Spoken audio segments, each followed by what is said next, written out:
Okay, great. So good afternoon, everybody. This is a back from the summer opening speech. So we're still in a little bit in the summer mode. I'm glad to hear that Copenhagen is sunny. So is Luxembourg. I was asked a little bit at the last minute to just give you a bit of an opening speech on what we do at the joint undertaking, just to set the scene.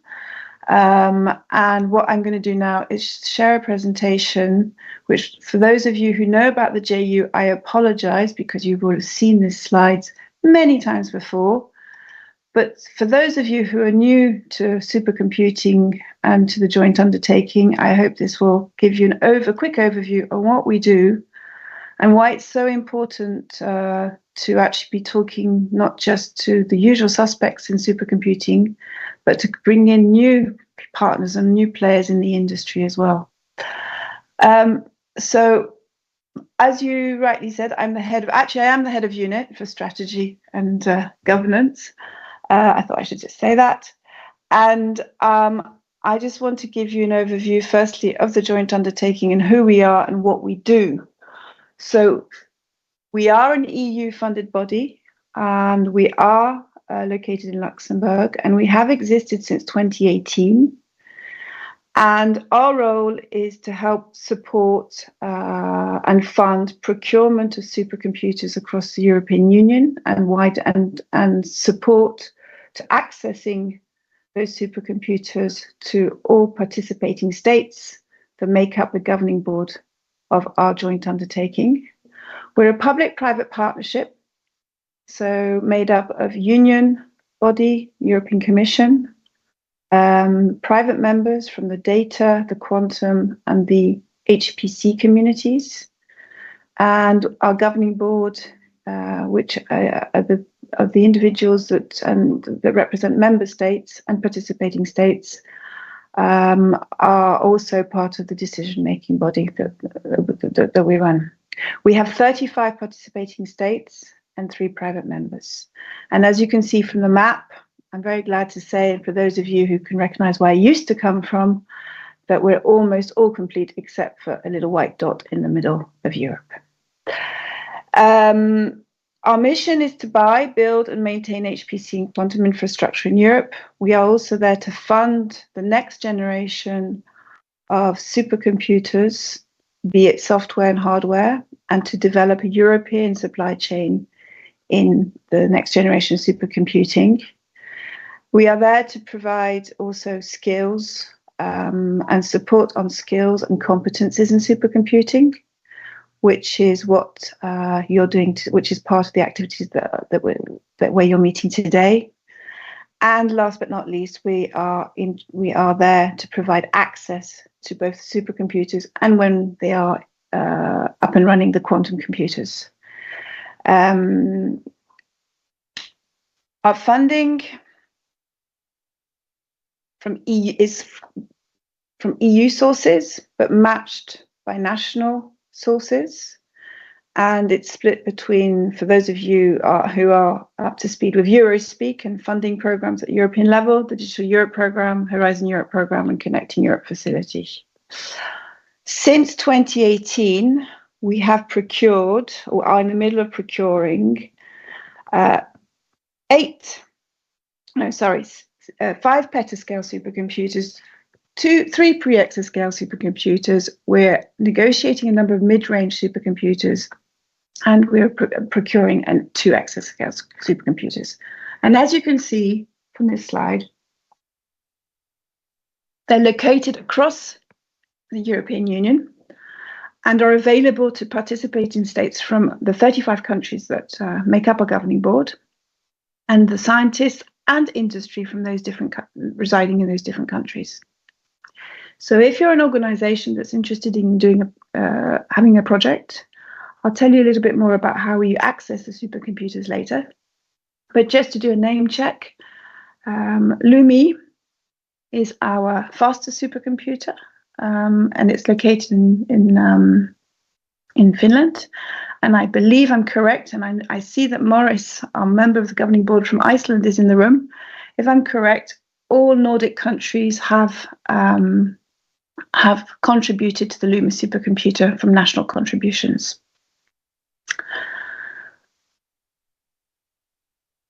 So this is a quick build to tell you which systems are operational. So we have Lumi, Mare Nostrum 5 in Barcelona, and Leonardo, which are the pre-exascale. So these are the big ones, to keep it simple.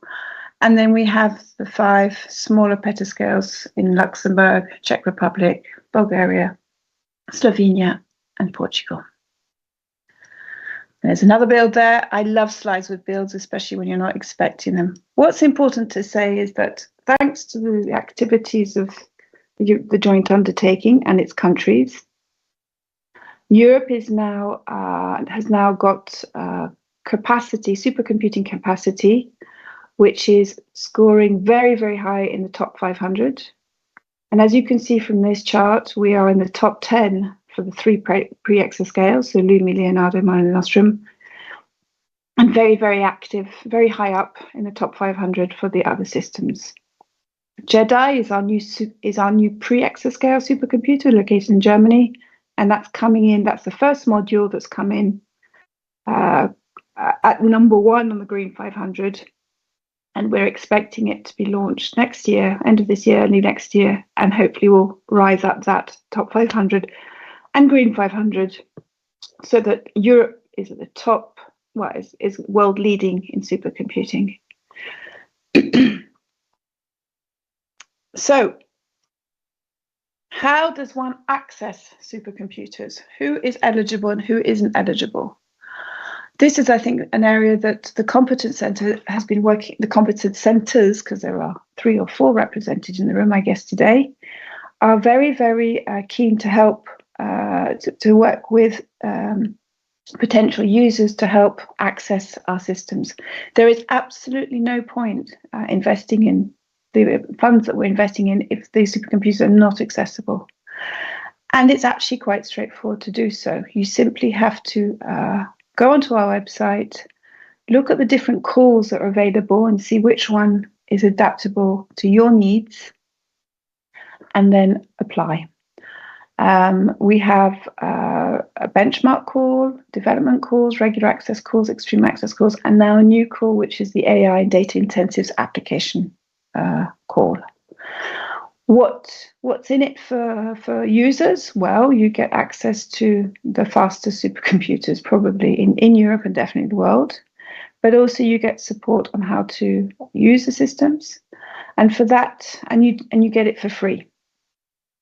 All we ask in return, because this is after all public money and public resources that are being made available to the public sector and the private sector as well, is that you acknowledge the use of the resources, that you contribute to explaining how you got your results, and thanks, and the fact that you used EuroHPC, joint undertaking resources and supercomputers, and you produce and submit reports about how you used the resource aggregation you were provided. We therefore ask for, and these should be published and should be transparent and open and transparent. Our supercomputers are open and available, as already said. And so far, these are the amount of the core hours that have been awarded per system in the different areas that we have so far have had applications from. Obviously, these areas could grow if there are users that are interested in working in that area. I have to say, however, that these are civilian use cases, not anything else. Just to add to, just to let you know about additional parts of our activities, we're also working in quantum, and in parallel to the procurements that I've just described in Europe, we're also procuring quantum systems. They're all going to be different systems because, as you probably are aware, quantum computers are very, very new, and we're still trying to work out, to put it simply, what we're going to use them for. So we have just completed the procurement for the system in Poland, and we are in the end stages of completing the procurements in Germany, France, and the Czech Republic. we will also have one in Italy. And the idea is that each quantum computer will then be connected to the high-performance computer that it will be co-located with, and then we will establish what kind of applications we can work with on the quantum, and what we can then also use the two types of supercomputers to come up with new solutions. I also mentioned a little bit about. Hold on, next slide. Yeah, I also mentioned a little bit about what we're funding in research and innovation. Now, I've only got one slide on this, but actually it's a huge amount of what we do. It's a big chunk of what we do in the joint undertaking. We're focusing obviously on technologies and trying to and funding research into the next generation of chips for use in supercomputing. We're obviously working on software and applications to ensure that the pre-exascales and the exascale systems have the relevant applications that can be applied on them, and also for the next generation of chips. But that's again down the road.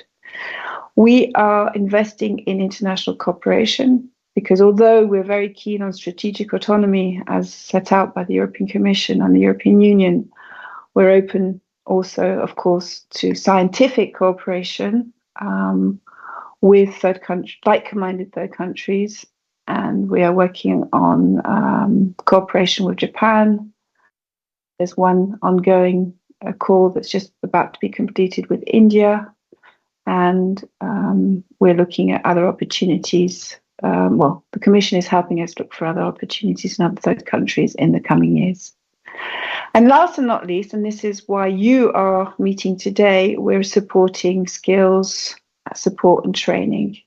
And that goes from a number of different projects, whether we're supporting the next generation of HPC experts through our master's program.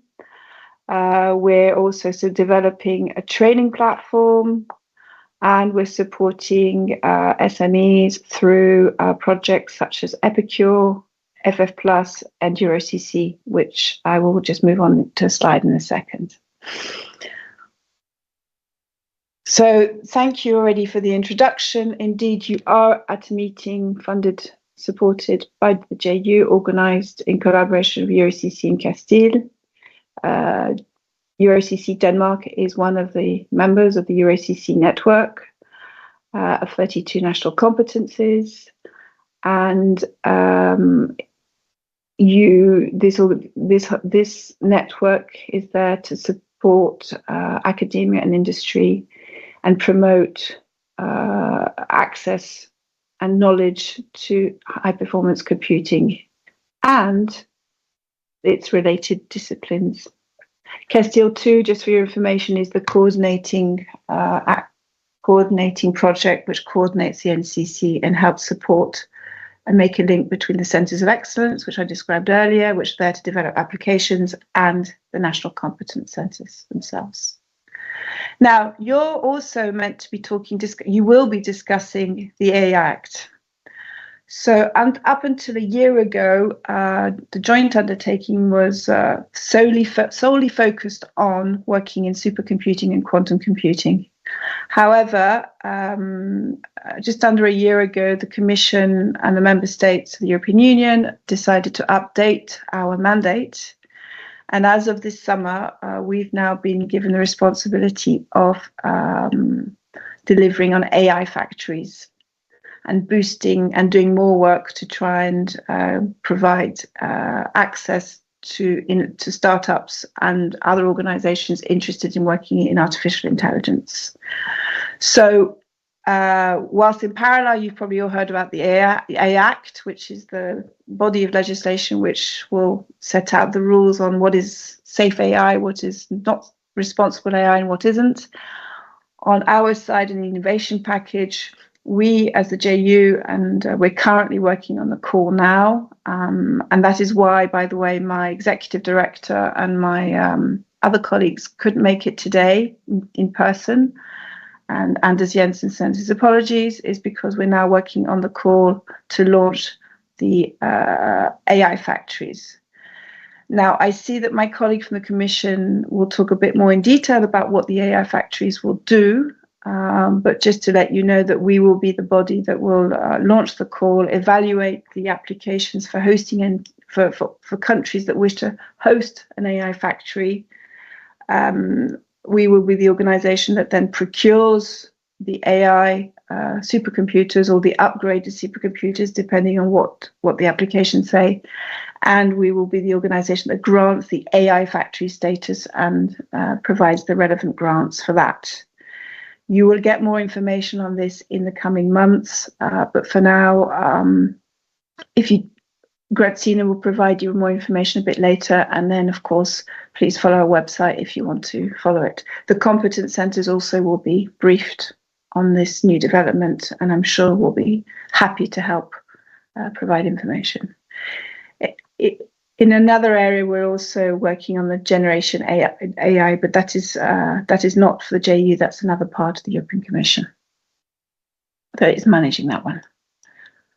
So, to conclude, because I was asked to go quite quickly, EuroHPC joint undertaking has provided a lot of supercomputing resources that is available to academia, to business, to the public administration. There are 2 calls specifically which we thought you might be interested in knowing about, which are open today and where you might be interested in getting involved. There is the new Fortissimo Plus calls where calls are open where for SMEs to provide or to get support for business experiments, and for SMEs who want to try AI in their business models and come up with some new ideas and new projects there. The call is open to the 4th, so you don't have much time, but I just wanted to raise it there. And then if this presentation has been useful and you think maybe my organization would like to look into actually accessing our supercomputers for a project that you may want to work on, but we also have an access call open specifically for AI projects and data incentives applications, so that you can submit a project and hopefully get some HPC resources there.